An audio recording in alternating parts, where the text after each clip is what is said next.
يا أيها الذين آمنوا إذا قيل لكم تفسحوا في المجالس فافسحوا يفسح الله لكم وإذا قيل انشزوا فانشزوا يرفع الله الذين آمنوا منكم والذين أوتوا العلم درجات والله بما تعملون خبير.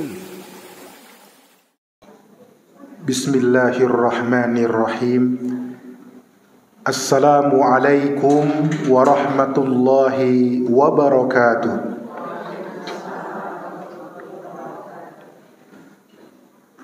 إن الحمد لله نحمده ونستعينه ونستغفره ونعوذ بالله من شرور أنفسنا وسيئات أعمالنا من يهده الله فلا مضل له ومن يضلل فلا هادي له وأشهد أن لا إله إلا الله وحده لا شريك له وأشهد أن محمدا عبده ورسوله. يا أيها الذين آمنوا اتقوا الله حق تقاته ولا تموتن إلا وأنتم مسلمون. أما بعد فإن أصدق الحديث كتاب الله وخير الهدي هدي نبينا محمد صلى الله عليه وعلى آله وسلم وشر الأمور محدثاتها فإن كل محدثة بدعة وكل بدعة ضلالة وكل ضلالة في النار. إخوة الإسلام rahimani wa rahimakumullah.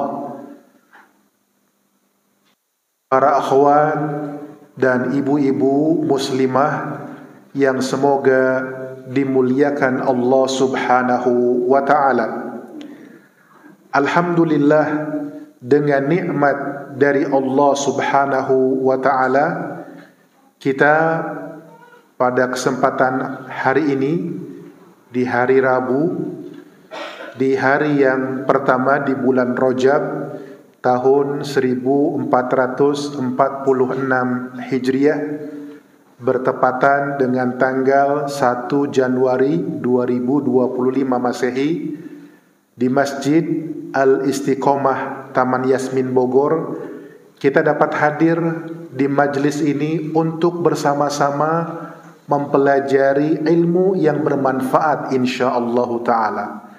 Kita berdoa kepada Allah Subhanahu wa ta'ala, Allahumma inna nas'aluka ilman nafi'an wa rizqan tayyiban wa amalan mutaqabbalan.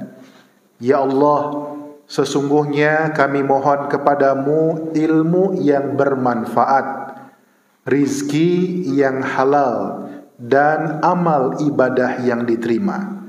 Allahumma anfa'na bima 'allamtana wa 'allimna ma yanfa'una wa zidna ilma.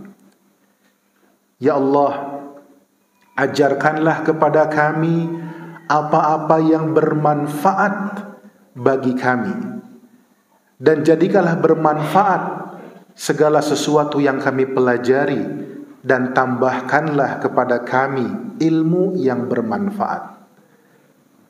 Para akhwat dan ibu-ibu muslimah yang semoga dirahmati Allah Subhanahu wa ta'ala, tema kajian kita adalah kisah Nabi Ibrahim alaihi salam dan istrinya di Baitullah.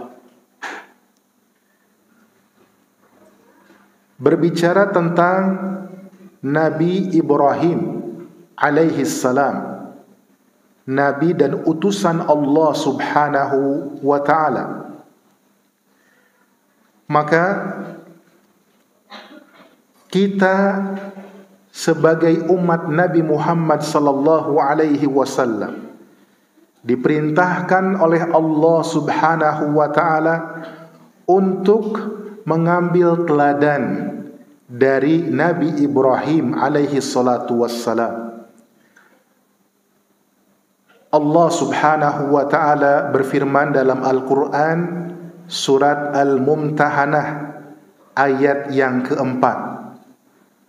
A'udzu billahi minasy syaithanir rajim.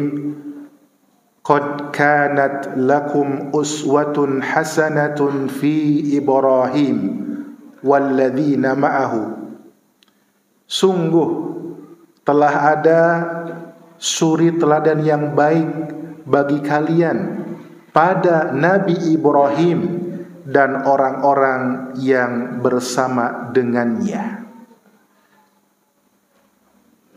Dan di antara teladan yang dapat kita petik dari kisah Nabi Ibrahim alaihi salam, yaitu teladan Nabi Ibrahim alaihi salam dengan istrinya Ibunda Hajar atau Ummu Ismail alaihi salam ketika berada di Mekkah, di bakal calon tempat Masjidil Haram. Sebuah kisah yang hendaklah kita betul-betul memperhatikannya, menyimaknya, dan kemudian kita memohon taufik kepada Allah Subhanahu wa ta'ala untuk dapat mengambil pelajaran-pelajaran dan mengamalkan dalam kehidupan kita sehari-hari. Para akhwat dan ibu-ibu muslimah yang semoga dimuliakan Allah Subhanahu wa ta'ala, kisah ini terdapat dalam hadis Nabi sallallahu alaihi wasallam dalam kitab Sahih Al-Bukhari dari sahabat Abdullah bin Abbas radhiyallahu anhuma. Mari kita sama-sama mendengarkan kisah ini dan semoga Allah Subhanahu wa ta'ala memberikan taufik, memberikan pertolongan pada kita untuk dapat memahami kisah ini dan mengambil pelajaran-pelajaran berharga dari kisah yang mulia ini. Para akhwat dan ibu-ibu yang semoga dirahmati Allah Subhanahu wa ta'ala, Nabi Ibrahim alaihi salam diperintahkan oleh Allah Subhanahu wa ta'ala untuk pergi dari Syam, kalau yang sekarang ini Palestina, Suria, ya, Yordania, Libanon dan sekitarnya, dari Baitul Maqdis, dari Syam untuk ke Mekah bersama dengan istrinya Hajar dan anak bayinya Ismail yang masih menyusui. Maka berangkatlah Nabi Ibrahim alaihissalam bersama Ibunda Hajar dan Ismail yang masih bayi dari Syam menuju ke Mekah.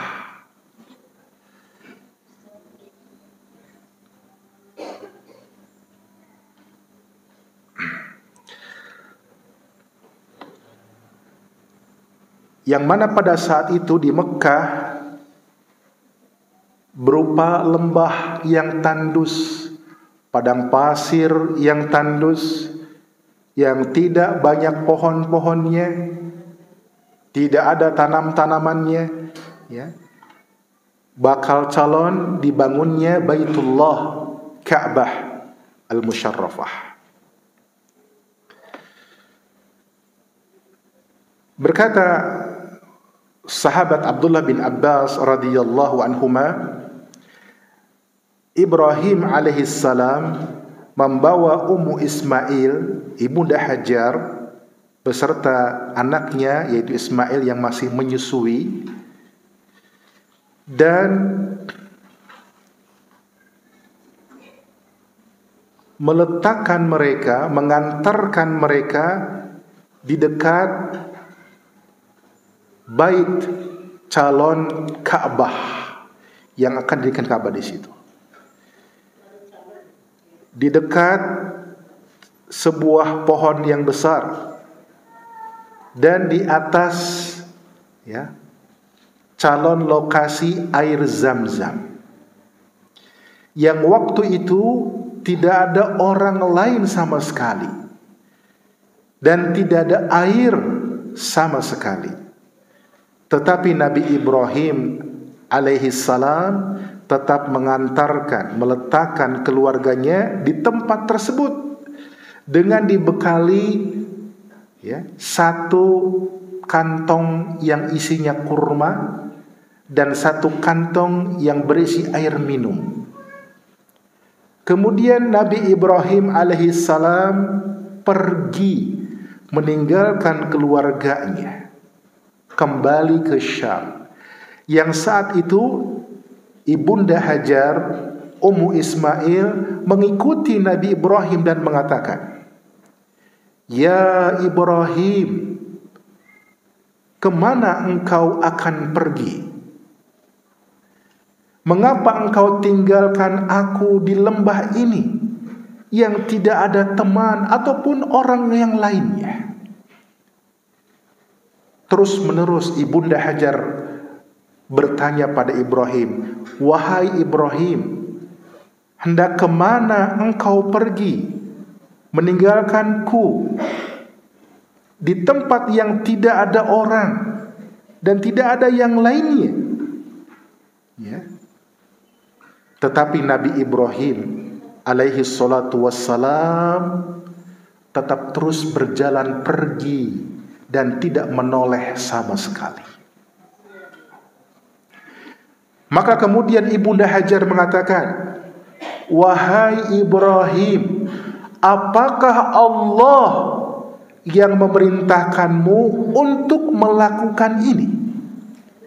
Maka saat itu Nabi Ibrahim alaihissalam menjawab, "Iya."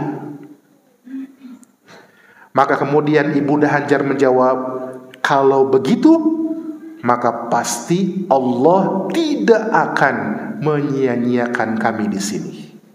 Maka kembalilah Ibunda Hajar ke tempat semula, dan Nabi Ibrahim terus berjalan pergi meninggalkan mereka ke arah Syam. Ketika Nabi Ibrahim alaihissalam sudah pergi jauh, melewati gunung, melewati perbukitan yang tidak terlihat lagi oleh Ibunda Hajar dan anaknya Ismail yang masih kecil, kemudian Nabi Ibrahim alaihissalam menghadapkan wajahnya ke arah Baitullah, yang di situ nanti akan dibangun Baitullah. Kemudian Nabi Ibrahim memanjatkan doa seraya mengangkat kedua tangannya.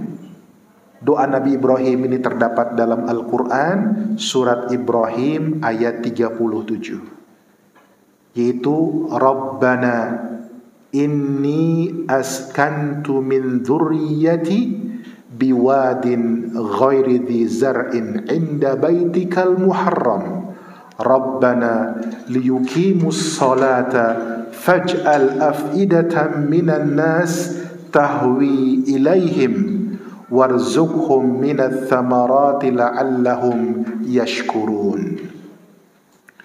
Nabi Ibrahim berdoa kepada Allah Subhanahu wa taala, "Wahai Rabb kami, sesungguhnya aku telah menempatkan sebagian keturunanku di lembah yang tidak mempunyai tanam-tanaman di dekat rumahmu Baitullah yang dihormati.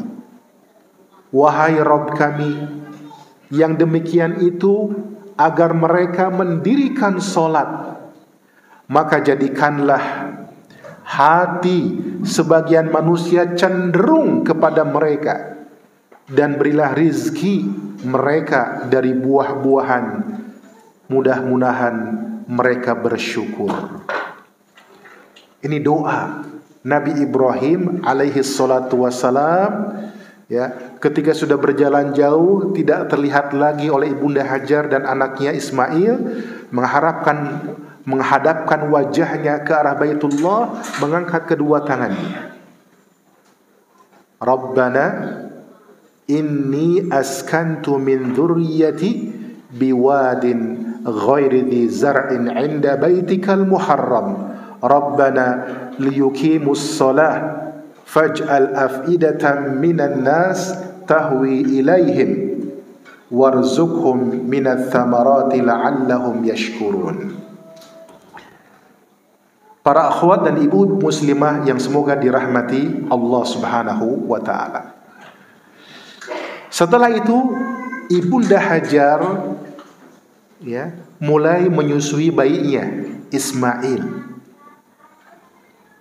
Ibunda Hajar meminum dari bekal air yang ditinggalkan oleh Nabi Ibrahim alaihissalam, hanya 1 kantung air saja. Ketika air di kantung air tersebut sudah habis, maka Ibunda Hajar pun sudah merasa kehausan. Begitu pula bayinya Ismail alaihissalam kehausan. Ibunda Hajar memandang putranya yang kehausan, menangis meronta-ronta. Kemudian karena tak sanggup melihat keadaan putranya yang kehausan tersebut, maka Ibunda Hajar kemudian berlari untuk mencari air. Maka Ibunda Hajar meninggalkan putranya yang masih kecil, berlari menuju Bukit Sofa. Bukit yang terdekat dengan lokasi Ibunda Hajar saat itu. Kemudian naik ke Bukit Sofa, berdiri ke Bukit Sofa, dan memandang ke arah sekitar, memperhatikan apakah ada orang di sekitar situ. Ternyata tidak ada 1 orang pun selain mereka berdua. Maka Ibunda Hajar kemudian turun dari Bukit Sofa dan terus berlari kecil, melewati lembah.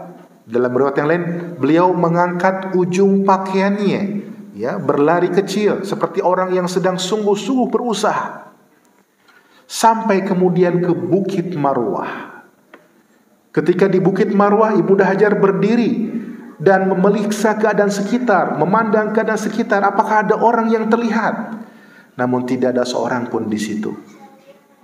Dan Ibunda Hajar melakukan hal tersebut sebanyak 7 kali, dari Bukit Sofa ke Marwah, dari Marwah ke Bukit Sofa, terus diulang-ulang sebanyak 7 kali. Maka kemudian sahabat Ibnu Abbas radhiyallahu anhuma menyampaikan sabda Nabi sallallahu alaihi wasallam, "Fadzalika sa'yun nasi bainahuma." Itulah asal muasal sa'inya orang yang sedang haji atau sedang umrah di antara Bukit Sofa dan Bukit Marwah. Artinya dari teladannya siapa?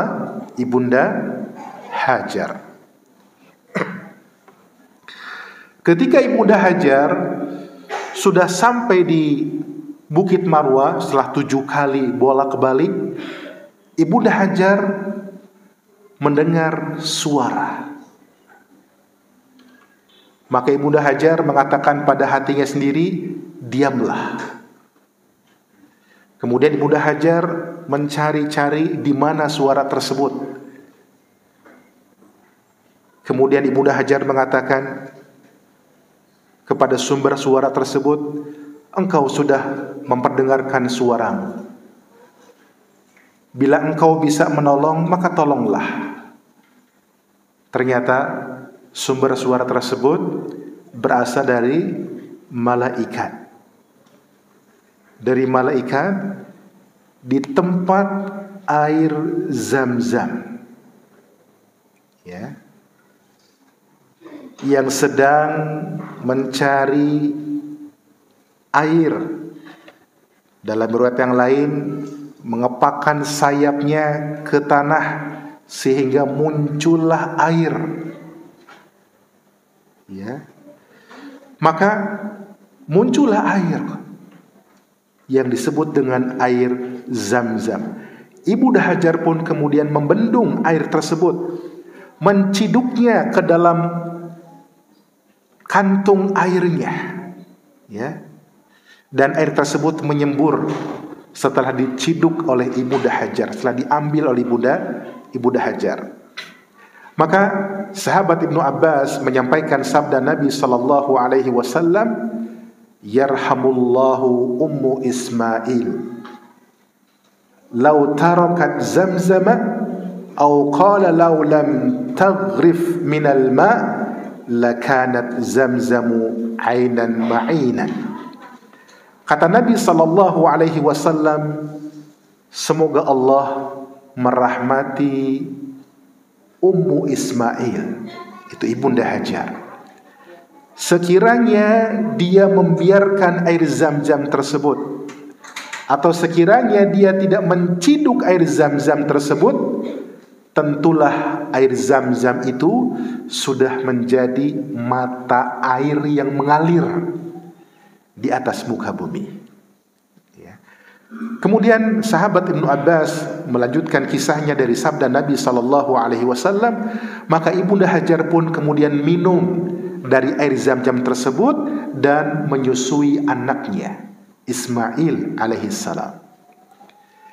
Dan kemudian malaikat berkata kepadanya, janganlah takut binasa.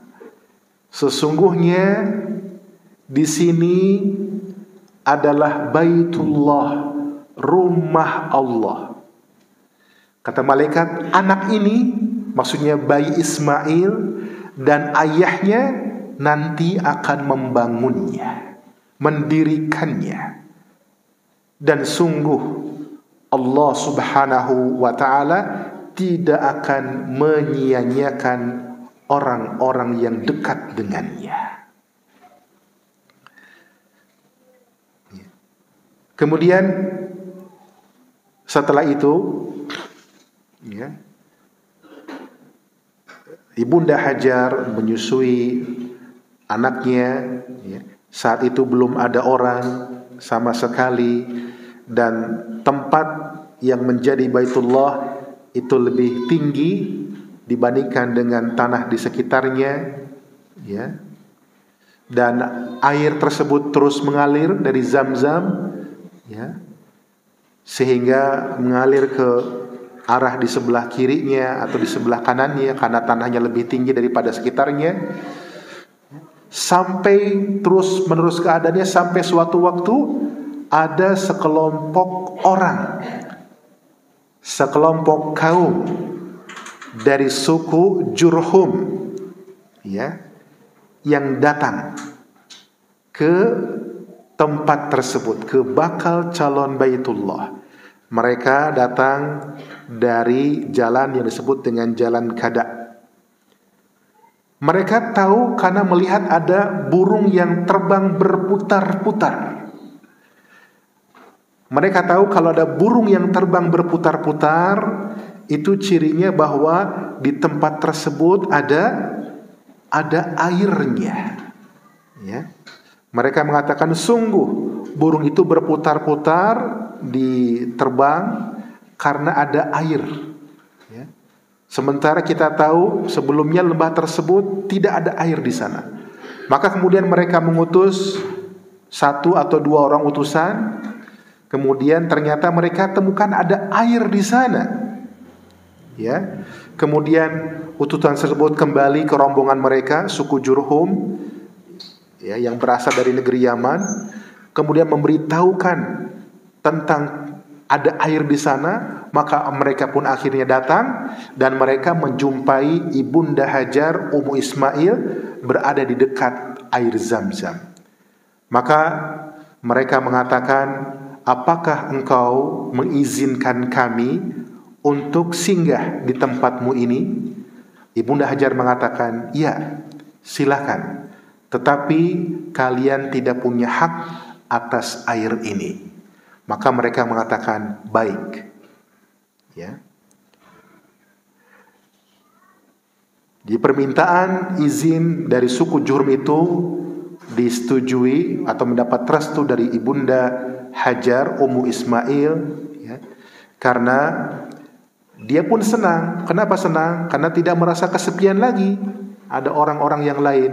Akhirnya suku Jurhum turun dari kendaraan mereka dan bertempat tinggal di sana, singgah di sana, menetap di sana, ya. Dan juga mengirimkan utusan pada keluarga mereka sehingga mereka pun ikut serta tinggal di sana. Kisah ini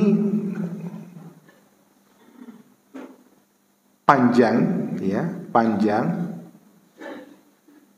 Dan kalau yang berkaitan dengan kisah antara Nabi Ibrahim alaihi salatu wassalam dengan istrinya Ibunda Hajar, ya, sampai di situ. Yang nanti kisah berikutnya adalah bagaimana kisah Nabi Ibrahim alaihi salam dengan putranya Nabi Ismail yang kemudian tumbuh besar, ya. Ya, kemudian Nabi Ibrahim datang lagi berkunjung menengok putranya dan istrinya, dan Nabi Ibrahim mendapat perintah dari Allah Azza wa Jalla untuk menyembelih putranya Nabi Ismail, sebagaimana kisah yang sudah sangat terkenal. Nabi Ibrahim taat pada Allah Subhanahu wa taala, dan juga anaknya Nabi Ismail patuh taat pada Allah. Mereka melaksanakan perintah Allah tersebut. Kemudian ketika mereka sudah dalam keadaan pasrah, Allah Subhanahu wa taala menggantikan, ya, untuk mereka dengan sembelihan kambing yang sangat besar. Dan seterusnya kisah tersebut sampai selesai, yang terdapat dalam Sahih Al-Bukhari. Para akhwat dan ibu-ibu muslimah yang semoga dimuliakan Allah Subhanahu wa taala. Apa pelajaran yang dapat kita petik dari kisah Nabi Ibrahim alaihi salam dan istrinya Ibunda Hajar, Ummu Ismail, ya, ketika berada di Mekah? Banyak pelajarannya. Kita sebutkan di antara pelajaran yang dapat kita petik dari kisah Nabi Ibrahim alaihissalam bersama istrinya Ibunda Hajar dan anaknya Ismail ketika di Mekah. Yang pertama adalah buah tawakal kepada Allah Subhanahu wa taala.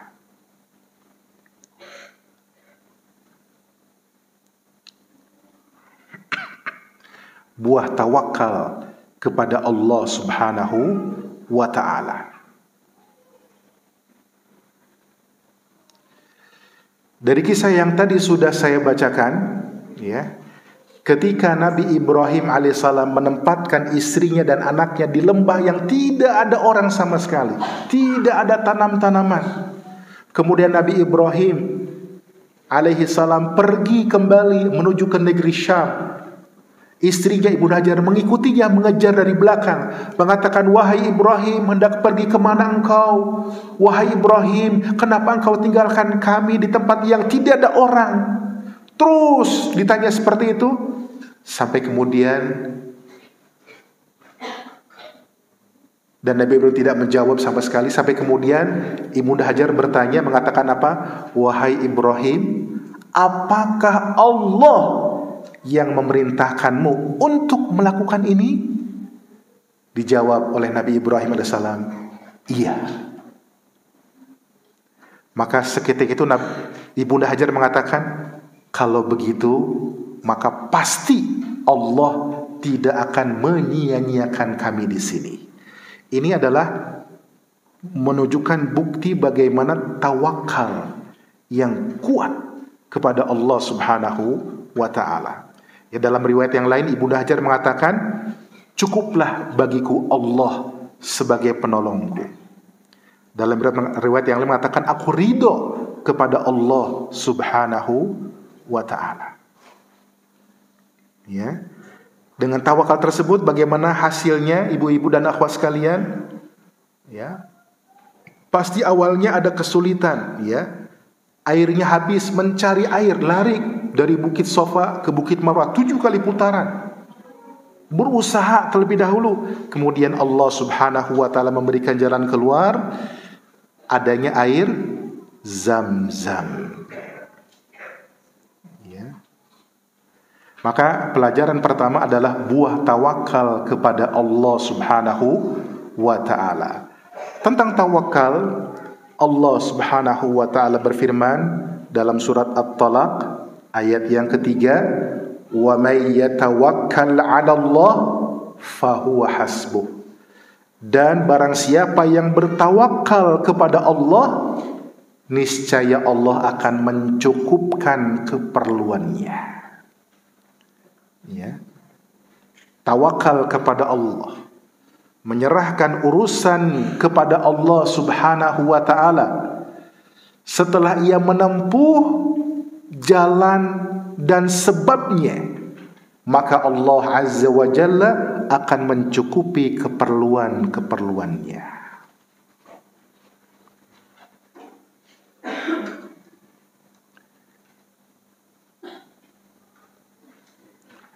Orang-orang yang betul-betul bertawakal kepada Allah Subhanahu wa ta'ala akan Allah cukupkan keperluannya. Sebaliknya, orang-orang yang bertawakal kepada selain Allah, dia bertawakal kepada makhluk, kepada manusia, atau pada selain Allah Subhanahu wa ta'ala, maka pasti dia akan dihinakan. Karena semua urusan itu berada di tangan Allah Subhanahu wa ta'ala. Allah berfirman dalam surat Hud ayat 123, "Walillahi ghaibus samawati wal ard wa ilaihi yurja'ul amru kulluh fa'budhu wa tawakkal 'alaihi wa ma rabbuka bighafilin 'amma ta'malun." Dan kepunyaan Allah lah apa yang ghaib, yang ada di langit dan di bumi.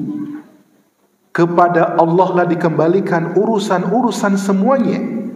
Maka sembahlah Dia, beribadahlah hanya kepadanya, dan bertawakallah kepadanya. Dan sekali-kali Rabbmu, Tuhanmu tidak lalai dari apa yang kalian kerjakan.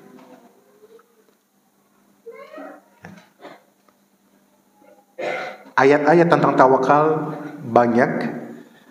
Di antaranya dalam surat Ali Imran ayat 159, "Fa-idza azamta fatawakkal 'ala Allah, innallaha yuhibbul mutawakkilin."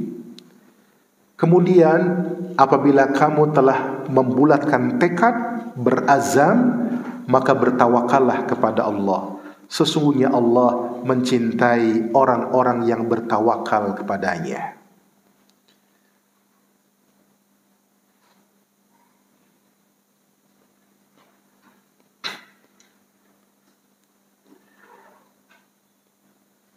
Dalam hadis Nabi sallallahu alaihi wasallam tentang tawakal, sebutkan dari sahabat Anas bin Malik radhiyallahu anhu wa ardahu, bahwa Nabi sallallahu alaihi wasallam bersabda, jika seseorang keluar dari rumahnya dan dia membaca doa, apa ibu-ibu doa keluar dari rumah?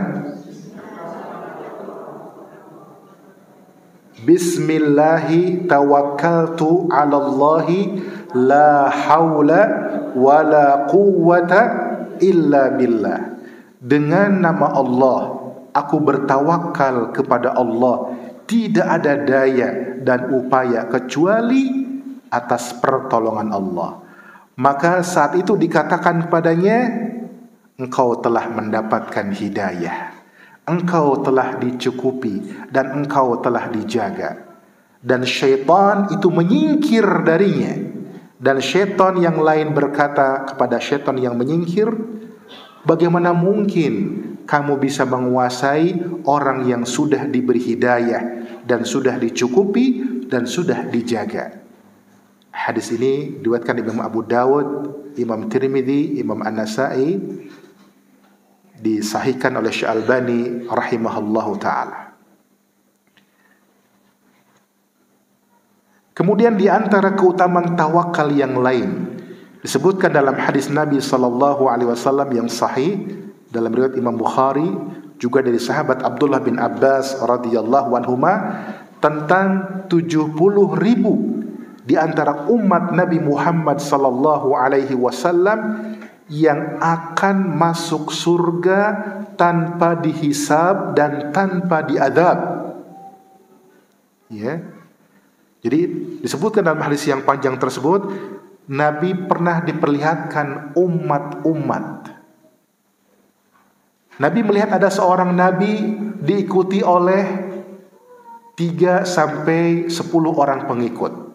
Nabi pernah diperlihatkan seorang nabi ada 2 orang pengikutnya. Nabi pernah diperlihatkan ada seorang nabi cuma 1 pengikutnya. Dan Nabi pun pernah diperlihatkan ada seorang nabi tidak ada pun seorang pengikutnya. Kemudian Nabi ditampakkan ada sebuah kaum, sebuah umat yang sangat besar, yang Nabi menyangka itu adalah umatnya. Kemudian dikatakan pada Nabi, ini adalah Nabi Musa alaihissalam dan kaumnya. Kemudian Nabi diperlihatkan yang lebih besar lagi, lebih banyak lagi. Kemudian dikatakan, ini adalah umatmu. Dan bersama mereka itu ada 70.000 orang yang akan masuk surga tanpa dihisab dan tanpa diadab. Kemudian ya, Nabi menjelaskan ciri dari mereka tersebut. Cirinya adalah humul ladzina la yaktawun wa la yastarqun wa la yatatayyarun wa ala rabbihim yatawakkalun. Mereka itu 70.000 orang umat Nabi sallallahu alaihi wasallam yang akan masuk surga tanpa dihisab, tanpa diadab. Cirinya adalah mereka yang tidak berobat dengan cara menggunakan besi yang dipanaskan dengan api. Tidak minta diruqyah, tidak minta dijampi-jampi. Mereka tidak bertatoyur, tidak merasa sial dengan melihat burung, dengan melihat adanya cicak, dengan melihat adanya sesuatu, atau dengan mendengar suara-suara burung, atau dengan angka-angka tertentu, tidak merasa sial dengan sesuatu. Dan yang keempat, mereka yang betul-betul bertawakal kepada Allah Rabb mereka. Itulah ciri di antara umat Nabi Muhammad sallallahu alaihi wasallam yang akan masuk surga tanpa dihisab dan tanpa diadab. Kemudian dalam hadis yang lain yang sahih riwayat Imam Tirmidzi, Nabi sallallahu alaihi wasallam menjelaskan tentang keutamaan dari tawakal. Nabi bersabda, "Lau annakum kuntum tatawakkaluna 'ala Allahi haqqa tawakkuli la ruziktum kama yurzaqu at-tayru taghdu khimasa wa taruhu bitana." Seandainya kalian bertawakal kepada Allah dengan sebenar-benar tawakal, maka sungguh kalian akan diberikan rizki sebagaimana burung diberikan rizki. Burung tersebut berangkat dalam keadaan lapar dan burung tersebut kembali ke sarangnya dalam keadaan kenyang. Hadis ini riwayat Imam Tirmidzi, Ibnu Majah, Ahmad, disahihkan oleh Syekh Albani rahimahullahu taala. Para akhwat dan ibu-ibu muslimah yang semoga dimuliakan Allah Subhanahu wa taala. Inilah kisah ini, pelajaran pertama kepada kita adalah tentang buah tawakal kepada Allah Subhanahu wa taala. Bagaimana ibunda Hajar, Ummu Ismail ya, bertawakal kepada Allah Subhanahu wa taala. Hasilnya sekarang ada air Zam-Zam yang tidak hanya diminum oleh beliau dan putranya dan orang-orang sekitarnya, tapi diminum oleh kaum muslimin yang berangkat ibadah haji atau umrah.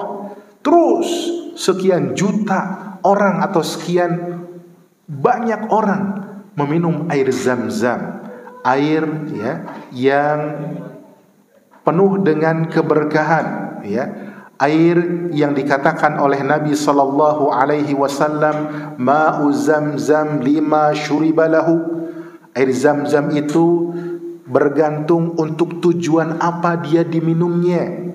Maksudnya, kalau seseorang minum air Zam-Zam dengan niat semoga Allah Subhanahu wa taala menjadikan dia hafal Al-Qur'anul Karim, maka Allah akan mudahkan dia untuk hafal Al-Qur'anul Karim.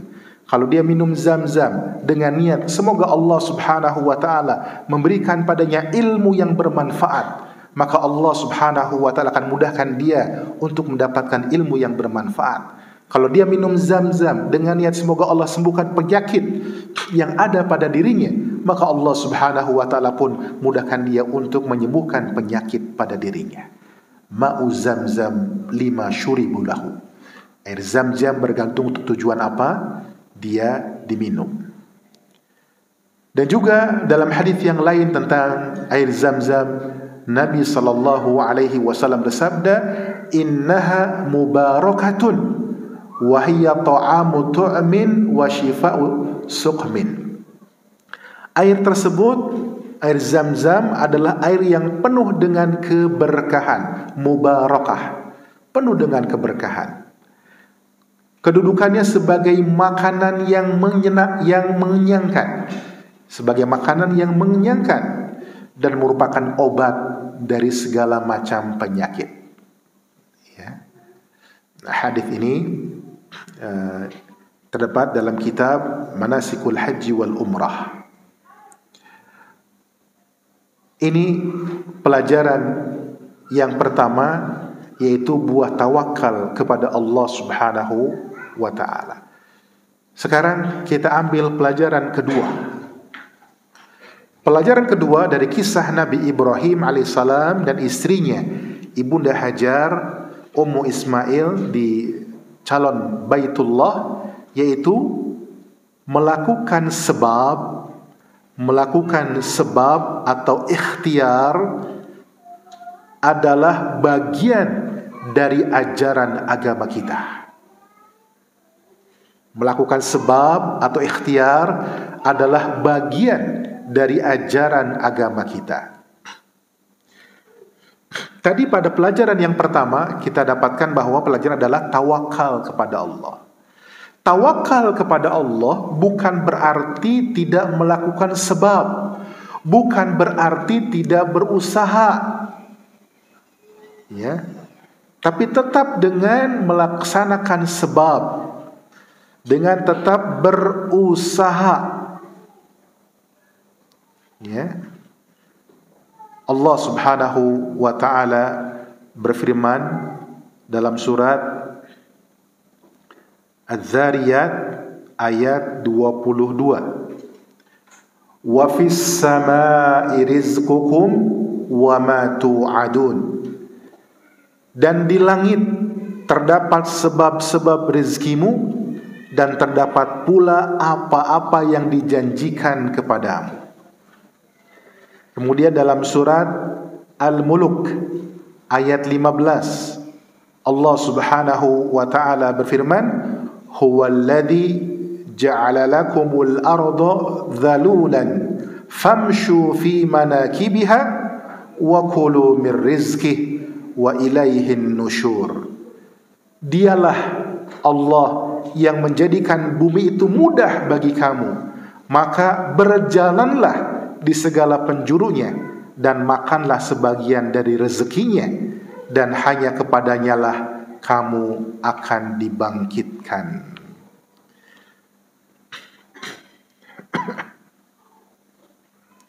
Jadi berusaha, melakukan sebab bukan berarti tidak bertawakal.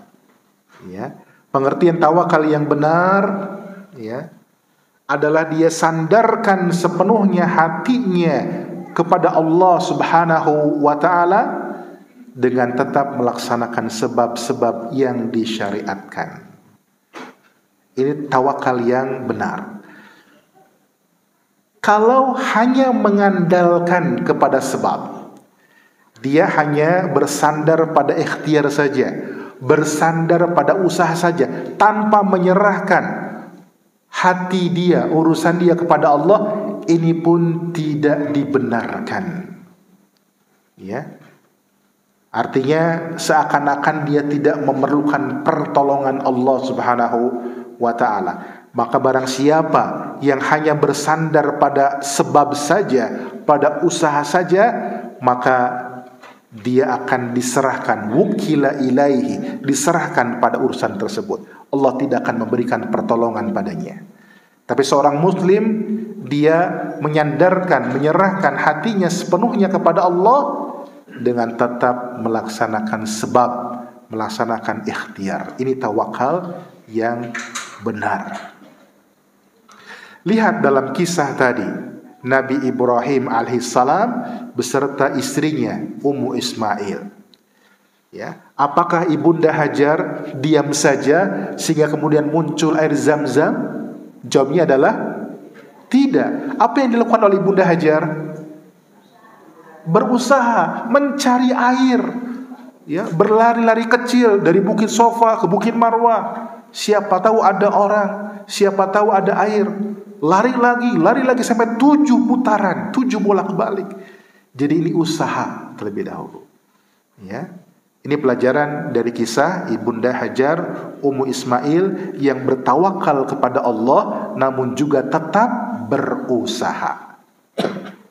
Selanjutnya, para akhwat dan ibu-ibu muslimah yang semoga dimuliakan Allah Subhanahu wa ta'ala, pelajaran yang ketiga dari kisah Nabi Ibrahim dan istrinya Ibunda Hajar di Baitullah.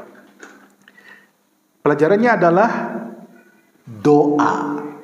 Doa yang dikabulkan adalah doa yang dilakukan setelah melaksanakan ketaatan kepada Allah dan setelah melaksanakan amal saleh. Doa yang dikabulkan adalah doa setelah melaksanakan ketaatan kepada Allah dan melaksanakan amal-amal saleh. Dalam kisah Nabi Ibrahim dan istrinya Ibunda Hajar ini, ketika Nabi Ibrahim terus berjalan meninggalkan keluarganya, sudah tidak bisa terlihat lagi oleh istrinya dan anaknya, Nabi Ibrahim kemudian menghadapkan wajahnya ke arah Baitullah dan kemudian berdoa, mengangkat kedua tangannya, berdoa kepada Allah Subhanahu wa ta'ala. Rabbana inni askantu min dzurriyyati biwadin ghairi dzi zar'in 'inda baitikal muharram. Rabbana liyuqimus salata faj'al af'idatan minan nasi tahwi ilaihim warzuqhum minats thamarati la'allahum yashkurun. Ya Rabb kami, sesungguhnya aku telah menempatkan sebagian keturunanku di lembah yang tidak punya tanam-tanaman, di dekat rumahmu, di dekat Baitullah yang dihormati. Ya Rabb kami, yang demikian itu agar mereka mendirikan solat, maka jadikanlah hati sebagian manusia cenderung kepada mereka dan berilah rizki mereka dari buah-buahan, mudah-mudahan mereka bersyukur. Ya. Ini doa Nabi Ibrahim alaihi salatu wassalam yang beliau panjatkan kepada Allah Subhanahu wa ta'ala setelah Nabi Ibrahim melaksanakan perintah Allah. Apa perintah Allah? Untuk meninggalkan istrinya Ibunda Hajar dan anaknya Ismail di kota Mekah Al-Mukarramah.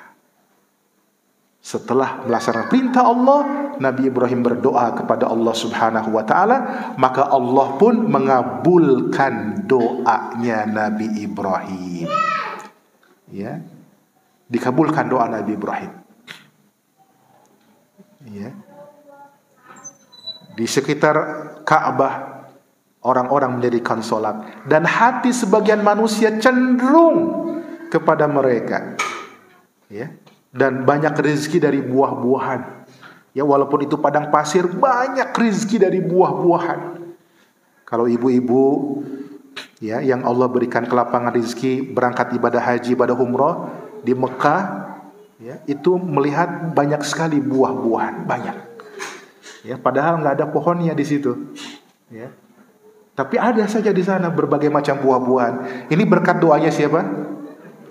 Nabi Ibrahim alaihissalam. Berdoa setelah melaksanakan perintah Allah.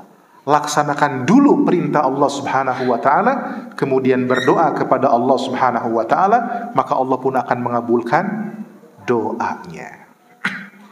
Inilah ibu-ibu sekalian yang semoga dimuliakan Allah Azza wa Jalla, tentang apa pelajaran-pelajaran yang dapat kita petik dari kisah Nabi Ibrahim alaihi salam dan istrinya yang salihah, Ibunda Hajar, ya Ummu Ismail, yang begitu patuhnya dia kepada Allah, taat pada Allah, juga patuh pada suami, ya taat pada suami, yang dengan sebab itu banyak sekali keberkahan-keberkahan, banyak sekali kebaikan-kebaikan yang didapatkan, ya dengan rahmat dari Allah tabaraka wa taala. Semoga yang sedikit ini dapat bermanfaat untuk kami pribadi khususnya, kemudian juga untuk para akhwat dan ibu-ibu pada umumnya. Ya, kita ambil faedah ini dan kita mohon pada Allah Subhanahu wa taala untuk dapat memahaminya, kemudian dapat mengamalkannya dalam kehidupan kita sehari-hari. Semoga bermanfaat. Wa sallallahu wa sallama ala nabiyyina Muhammadin wa ala alihi wa sahbihi ajma'in walhamdulillahi rabbil alamin. Apabila ada yang mau ditanyakan, dipersilahkan, silakan ditulis pertanyaannya di selembar kertas, nanti dapat disimpan di kotak pertanyaan, kemudian nanti akan disampaikan pada kami di depan.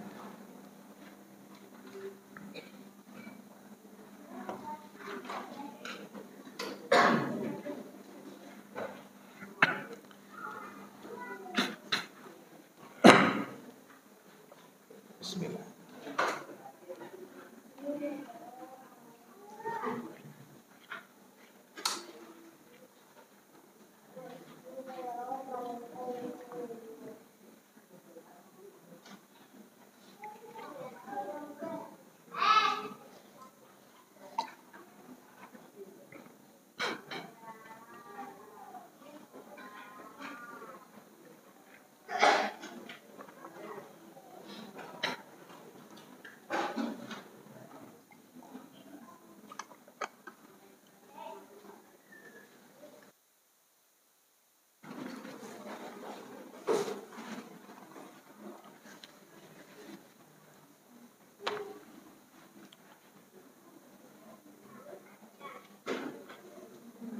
Silakan buat akhwat atau ibu-ibu muslimah, apabila ada yang mau ditanyakan, diharapkan ditulis di selembar kertas, sampaikan di kotak pertanyaan, insyaallah nanti disampaikan pada kami.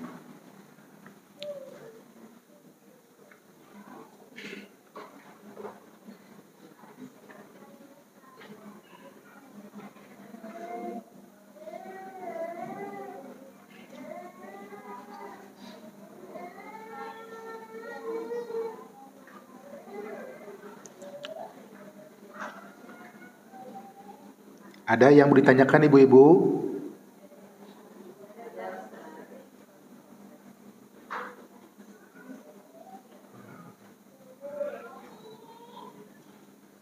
Apakah ibu-ibu memahami kajian ini?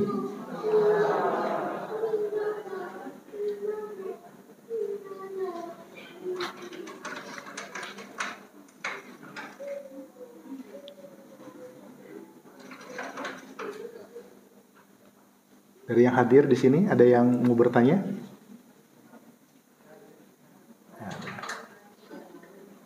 Baik ibu-ibu sekalian dan para akhwat yang semoga dimuliakan Allah Subhanahu wa taala. Demikian secara singkat kisah Nabi Ibrahim alaihissalam dengan istrinya Ibunda Hajar, ya, dan putranya Nabi Ismail alaihissalam ketika berada di calon Baitullahil Haram, Makkah Al-Mukarramah, yang mana Nabi Ibrahim alaihissalam melaksanakan perintah Allah Subhanahu wa taala, kemudian meninggalkan keluarganya di sana tanpa ada orang-orang yang lainnya, tanpa ada tanam-tanaman, tanpa ada pohon-pohonan, yang kemudian istrinya betul-betul tawakal kepada Allah Azza wa Jalla, istrinya orang yang salihah, ya, yang mengatakan kalau itu perintah Allah maka pasti Allah tidak akan menyia-nyiakan mereka, ya. Baik, ini ada pertanyaan.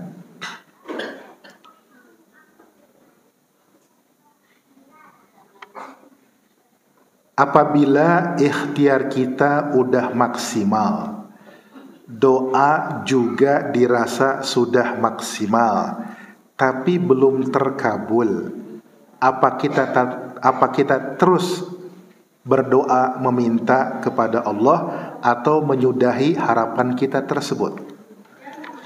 Barakallahu fiik. Terima kasih atas pertanyaannya. Para akhwat dan ibu-ibu muslimah yang semoga dirahmati Allah Subhanahu wa taala, jawabnya adalah hendaknya kita tetap terus berdoa meminta kepada Allah Subhanahu wa taala. Dalam sebuah hadis disebutkan tentang, ya, istijal dalam berdoa. Istijal artinya tergesa-gesa dalam berdoa. Bagaimana maksudnya? Apakah doanya cepat-cepat? Maksudnya adalah seseorang berdoa kepada Allah Subhanahu wa taala, meminta sesuatu kepada Allah Subhanahu wa taala. Namun Allah Subhanahu wa taala belum mengabulkan permintaannya. Lantas dia mengatakan kepada dirinya atau pada orang lain, ya, aku sudah berdoa kepada Allah Subhanahu wa taala meminta sesuatu, tapi sampai saat ini belum juga dikabulkan oleh Allah. Akhirnya dia pun berhenti berdoa kepada Allah Subhanahu wa taala. Maka itulah yang dimaksud dengan istijal, tergesa-gesa dalam berdoa.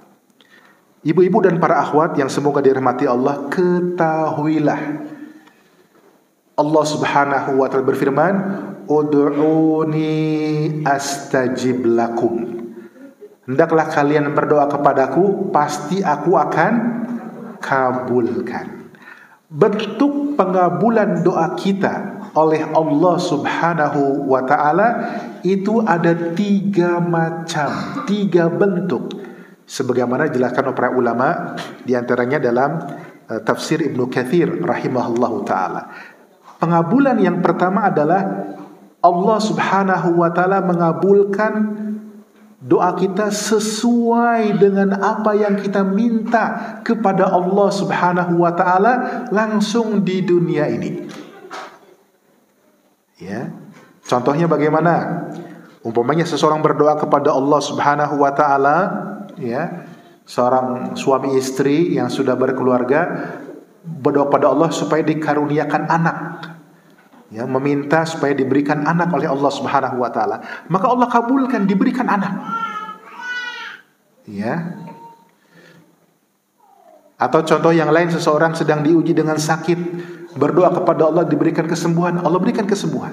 Jadi pengabulan yang pertama adalah Allah kabulkan permintaan hambanya sesuai dengan apa yang dia minta langsung di dunia ini. Ini yang pertama. Yang kedua, pengabulan doa seorang mukmin yang dia berdoa kepada Allah Subhanahu wa taala, yaitu Allah Subhanahu wa taala cegah dia, jauhkan dia dari keburukan, dari mafsadat, ya, yang setara dengan kebaikan yang dia minta kepada Allah Subhanahu wa taala. Ya. Kita tidak tahu, ya. Kita tidak tahu. Mungkin bisa jadi ada keburukan, apakah bentuknya itu satu malapetaka, suatu musibah atau yang lain. Itu dihindarkan dengan sebab doa yang kita panjatkan kepada Allah. kebaikan yang kita minta, umpamanya kita minta, ya Allah, saya ingin ini, ya Allah, saya ingin itu, tidak dikabulkan oleh Allah, tapi dia dihindarkan, dijauhkan dari keburukan yang seharusnya menimpa kepada dirinya. Itu pun bentuk pengabulan doa seorang mukmin oleh Allah Subhanahu wa ta'ala. Yang ketiga, dia doanya nanti akan dikabulkan di akhirat, disimpan oleh Allah Subhanahu wa ta'ala untuk nanti diberikan di akhirat, tidak di dunia ini. Jadi itu 3 macam bentuk pengabulan doa. Yang pertama, dikabulkan sesuai dengan dia minta di dunia ini. Yang kedua, dihindarkan dari kejelekan, dari keburukan, dari musibah yang nilainya mungkin setara dengan kebaikan yang diminta kepada Allah. Dan yang ketiga, disimpan oleh Allah dan nanti akan diberikan di akhirat. Maka kalau gitu ruginya berdoa? Tidak rugi, maka tetap teruslah berdoa kepada Allah Subhanahu wa ta'ala. Jangan berhenti berdoa kepada Allah Subhanahu wa ta'ala. Apakah sudah cukup jelas? Nah.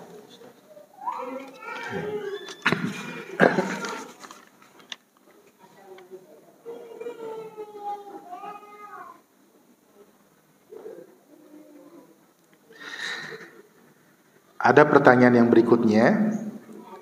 Bagaimana cara kita sebagai ibu-ibu kiat-kiat agar bisa lebih taat dan patuh kepada perintah Allah dan taat pada suami yang terkadang kalau ibu-ibu sedang lelah, ya, atau sedang futur, suka ada rasa sedikit malas beribadah.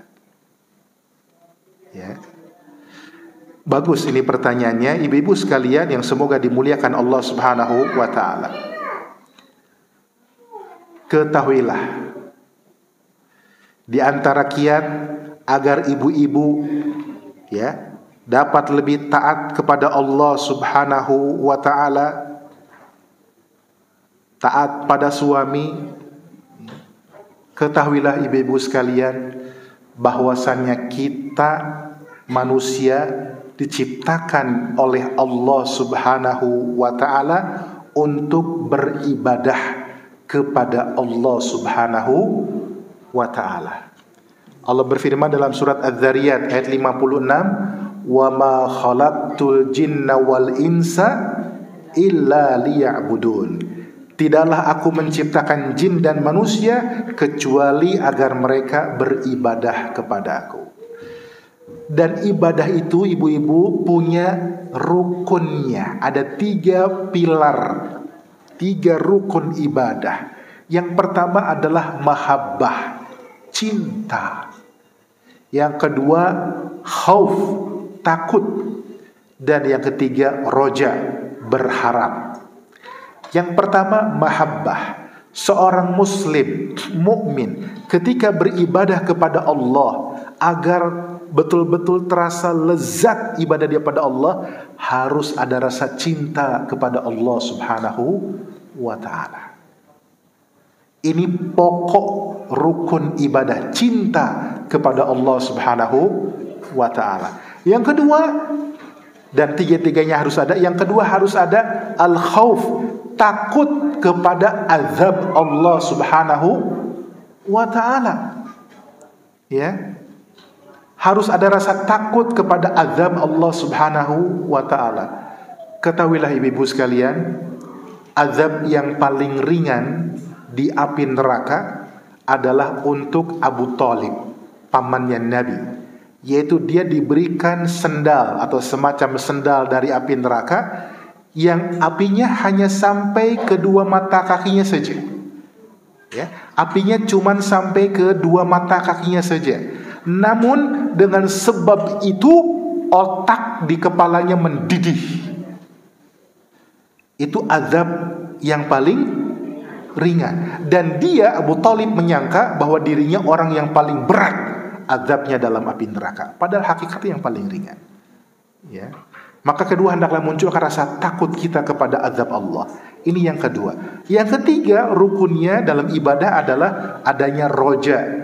Yaitu apa? Berharap kepada rahmat Allah, berharap kepada kasih sayang Allah Subhanahu wa ta'ala, berharap kepada ampunan Allah Subhanahu wa ta'ala, berharap semoga dimasukkan ke dalam surganya Allah Subhanahu wa ta'ala. Nah, kalau dalam beribadah kepada Allah ada 3 hal ini. Yang pertama ada rasa cinta kepada Allah. Yang kedua ada rasa takut kepada azab Allah. Yang ketiga ada rasa harap kepada kasih sayang Allah. Maka insya Allah ibadah yang dia lakukan akan menghasilkan kenikmatan. Dia akan taat kepada Allah Subhanahu wa ta'ala. Ya. Dan yang kedua kiatnya adalah dengan memperhatikan keutamaan dari taat kepada Allah Subhanahu wa ta'ala dan juga taat pada suami dalam perkara yang ma'ruf. Ibu-ibu, apa keutamaannya, apa fadilahnya ketika seorang muslimah taat pada Allah? Apa keutamaannya, Bu? Bu, kalau seorang muslimah taat kepada Allah, apa ganjarannya? Surga. Ya. Orang yang taat pada Allah, taat pada Rasulnya sallallahu alaihi wasallam, maka ganjarannya adalah surga Allah. Maka ingat-ingat akan itu. Ya, ingat-ingat akan ganjaran. Ya. Maka itu dapat mendorong seseorang untuk taat pada Allah, taat pada Rasulnya sallallahu alaihi wasallam, dan juga taat kepada suami. Saya sampaikan sebuah hadis yang sahih dari Nabi sallallahu alaihi wasallam. Nabi bersabda, "Idza shallatil mar'atu khamsaha wa shamat syahraha wa hafizat farjaha wa ta'at ba'laha dakhalatil jannah min ayyi abwab sya'at." Min ayyi abwab sya'at. Rasulullah sallallahu alaihi wasallam bersabda, apabila seorang istri wanita muslimah dia menjaga solat yang wajib yang 5 waktu, solat zuhur, asar, maghrib, isya, subuh, dia jaga solatnya, maksudnya melaksanakan solat tersebut pada waktunya, dia kerjakan dengan khusyuk, dengan tumaknina, kerjakan yang wajib dan yang sunnah-sunnahnya. Ini yang pertama. Yang kedua, dia berpuasa di bulan Ramadan. Ya, yang semoga Allah Subhanahu wa ta'ala mempertemukan kita semua dengan bulan Ramadan dalam keadaan sehat walafiat, dan semoga Allah berikan taufik pertolongan pada kita untuk dapat beribadah, meningkatkan ibadah kepada Allah di bulan Ramadan. Amin ya rabbal alamin. Dan dia melaksanakan puasa di bulan Ramadan, wasamat syaraha. Kemudian wahassanat farjaha, dia menjaga kemaluannya, menjaga farjinya. Ya, dia tidak berzina, tidak selingkuh. Ya. Kemudian yang keempat, wa ta'at ba'laha, dia patuh kepada suaminya dalam perkara yang ma'ruf sesuai dengan syariat Islam. Apa balasannya? Dia dipersilahkan untuk masuk ke surga dari pintu surga mana saja yang dia inginkan. Subhanallah. Ibu-ibu tahu surga punya berapa pintu? 8 pintu. Ada pintu yang disebut dengan pintu Ar-Rayyan untuk orang yang berpuasa. Ada pintu, kata para ulama, pintu salat, ada pintu sedekah, ada pintu jihad, ada pintu birrul walidain. 8 pintu. Nah, seorang istri wanita muslimah yang melaksanakan 4 amal tadi, dia menjaga salat yang wajib yang 5 waktu, berpuasa di bulan Ramadan dengan keimanan dan hanya mengharapkan ganjaran dari Allah. Dia menjaga farjinya, tidak berzina, tidak selingkuh. Kemudian dia taat pada suaminya dalam perkara yang ma'ruf, dipersilahkan untuk masuk ke surga lewat pintu mana saja yang dia inginkan. Allahu ta'ala alam bisawab. Berikutnya, doa yang tadi ada di surat apa, ayat berapa? Doa Nabi Ibrahim yang Rabbana inni askantu min dzurriyyati Ini ada di surat Ibrahim ayat 37. Surat Ibrahim surat ke-14 ayat 37.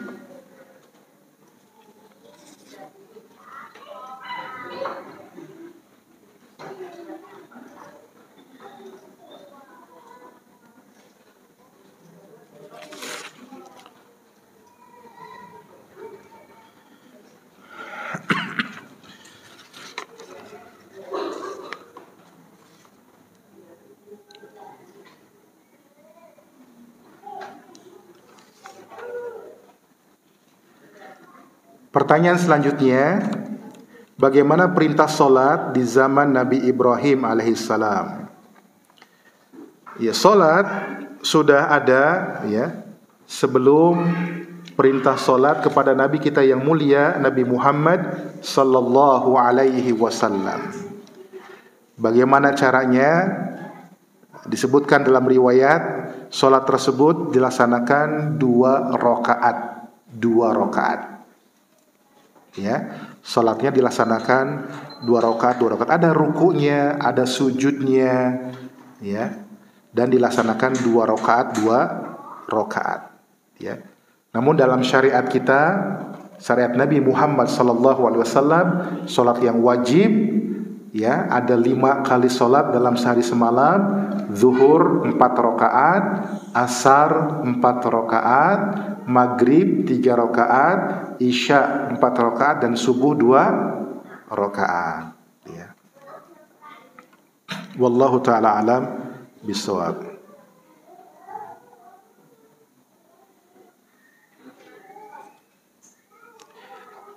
Apa hukumnya diruqyahkan orang lain? Ibu-ibu yang semoga dirahmati Allah, hukum asalnya diruqyahkan orang lain adalah boleh. Hukum asalnya apa? Boleh, ya, tidak apa-apa.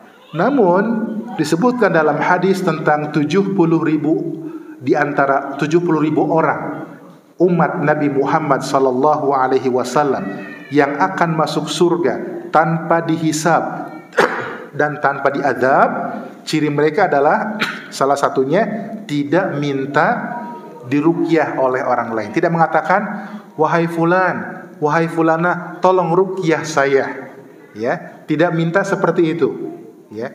Kenapa? Itu keistimewaan. Hukum asalnya boleh, tapi dia tidak melakukan itu. Dengan sebab apa sebenarnya? Karena dia tawakal kepada Allah Subhanahu wa ta'ala. Tapi kalau tanpa diminta olehnya, ketika dia sakit umpamanya, datang menengok sahabatnya, temannya, lalu sahabatnya tanpa diminta meruqyah dirinya, maka tidak apa-apa. Karena dia tidak minta, sahabatnya sendiri atas inisiatif sendiri, atas keinginan sendiri untuk meruqyah, tidak apa-apa. Ya, Allah Ta'ala alam bis-shawab.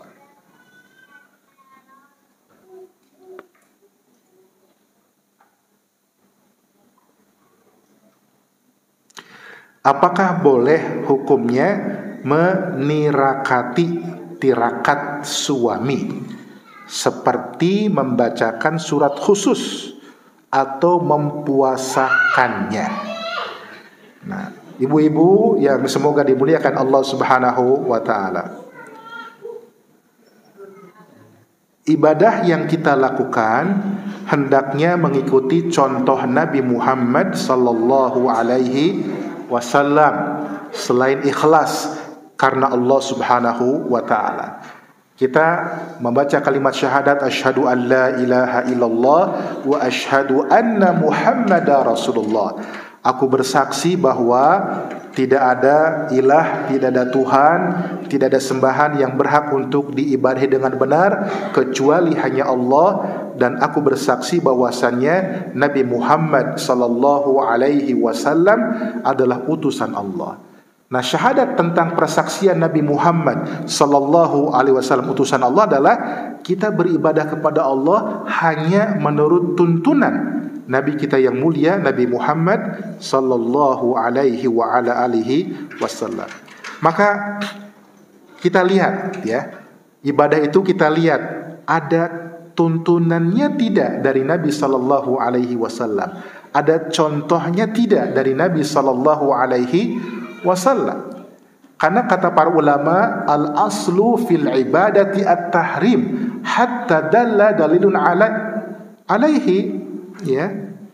Hukum asal ibadah itu enggak boleh sampai ada dalil yang memerintahkan untuk melakukan suatu ibadah tersebut.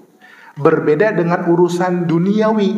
Kalau urusan duniawi hukum asalnya boleh sampai ada dalil yang menyatakan itu haram, itu tidak boleh.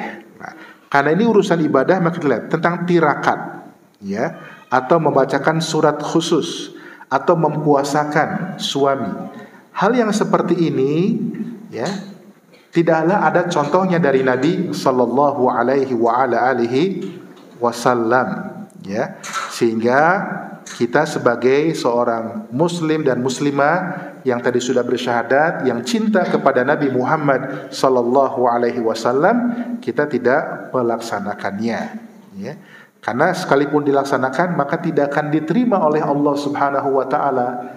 Sebagaimana sabda Nabi kita yang mulia, Nabi Muhammad sallallahu alaihi wasallam, "Man amila amalan laisa alaihi amruna fahuwa raddun." Barang siapa yang melaksanakan sebuah amalan yang tidak ada perintahnya dari kami tentang amal tersebut, maka amal tersebut akan tertolak, tidak diterima oleh Allah Subhanahu wa taala. Pertanyaan selanjutnya, apa bedanya bertawakal dengan pasrah? Nah, bedanya tawakal dengan pasrah, kalau tawakal dia sandarkan hatinya kepada Allah Subhanahu wa taala sambil melakukan sebab, ikhtiar, usaha, itu tawakal. Kalau pasrah, ya, pasrah, ya, dia udah pasrah gitu aja tanpa melakukan sebab, tanpa melakukan ikhtiar, ya. Contoh pasrah gini, kalau ada orang lapar, perutnya lapar, dia bilang saya pasrah aja deh, kalau Allah menjadikan saya kenyang, pasti saya kenyang. Padahal kalau lapar usahanya bagaimana seharusnya? Makan. Ya, makan. Ya, maka dia makan. Gitu. Contoh yang lain, ya. Seseorang suami istri, ya. Seorang suami istri pengen punya anak, pengen dikaruniakan anak. Tapi tidak berusaha, udah pasrah aja lah, kalau takdirkan punya anak pasti punya anak. Tidak, ya. Harus ada sebabnya, ada ikhtiarnya, ya, ya, dengan cara yang dibenarkan sesuai dengan syariat, dengan pernikahan, ya, dengan hubungan suami istri, itu ikhtiarnya, ya, dan tetap berdoa pada Allah. Dan juga tidak boleh hanya menyandarkan pada sebab saja pun tidak boleh. Sebagian ulama mengatakan termasuk syirik. Ya, harus tetap berdoa kepada Allah. Contoh begini, ibu-ibu, ada tidak suami istri yang sudah menikah lama sekali sekian tahun tapi juga belum punya anak? Ada nggak? Ada. Padahal sebabnya sudah dia tempuh menikah, sudah berhubungan suami istri, tapi Allah juga belum karuniakan anak kepadanya. Ya, maka tetap dengan sandarkan hati kepada Allah, memohon kepada Allah, berdoa kepada Allah, dan juga melaksanakan sebabnya. Itu tawakal yang benar. Allahu ta'ala alam bissawab. Terakhir, jika mendoakan orang lain semoga husnul khatimah, lalu orangnya tidak merespon, apakah salah mendoakan seperti itu saat orang masih hidup? Baik. Doa tentang husnul khatimah, doa yang baik, ya, doa yang baik. Yang terbaik buat kita adalah kita berdoa untuk diri kita terlebih dahulu sebelum untuk orang lain. Ya, maka kita berdoa kepada Allah, misalkan Allahumma inna nas'aluka husnal khatimah wa na'udzubika min su'il khatimah. Ya Allah, sesungguhnya kami memohon kepadamu diberikan husnul husnul khatimah. Husnul khatimah artinya akhir kehidupan yang baik. Dan kami berlindung kepadamu dari su'ul khatimah, dari akhir kehidupan yang baik. Jadi artinya kita dulu mohon pada Allah agar diberikan husnul khatimah. Kemudian perlu saya tambahkan di sini penjelasan arti yang benar dari husnul khatimah. Husnul khatimah artinya seseorang meninggal dalam ketaatan kepada Allah Subhanahu wa taala. Dia orang yang bertauhid kepada Allah. Dia orang yang melaksanakan sunnah-sunnah Nabi sallallahu alaihi wasallam. Dia yang melaksanakan amal-amal ketaatan. Dia yang tidak melakukan perbuatan kesyirikan, tidak melakukan perbuatan bid'ah, tidak melakukan perbuatan dosa-dosa besar. Maka itulah orang yang husnul khatimah. Bukan tentang cara matinya, bukan. Sekarang saya mau tanya, Amirul Mukminin Umar bin Khattab radhiyallahu anhu, apakah beliau husnul khatimah? Apakah Amirul Mukminin Umar bin Khattab radhiyallahu anhu beliau husnul khatimah? Jawabnya iya, beliau husnul khatimah, meninggal dalam keadaan yang baik, taat kepada Allah, taat pada Rasulnya, bertauhid pada Allah, meninggalkan syirik, berpegang pada sunnah Nabi sallallahu alaihi wasallam, meninggalkan perbuatan bid'ah. Tapi bagaimana cara beliau wafat? Bagaimana cara beliau wafat? Wafat dibunuh, ditikam, ditusuk oleh seorang Majusi, ya, Abu Lu'lu' al-Majus, ya, laknatullah alaih. Meninggalnya dibunuh. Tapi tetap dikatakan Umar bin Khattab radhiyallahu anhu adalah husnul khatimah. Itu pengertian, ya. Bukan berarti ada sebagian yang menganggap husnul khatimah ketika dia sedang sujud meninggal, dia sedang membaca Al-Quran meninggal. Kita nggak tahu apakah dia orang yang betul bertauhid pada Allah, meninggalkan kesyirikan, nggak tahu.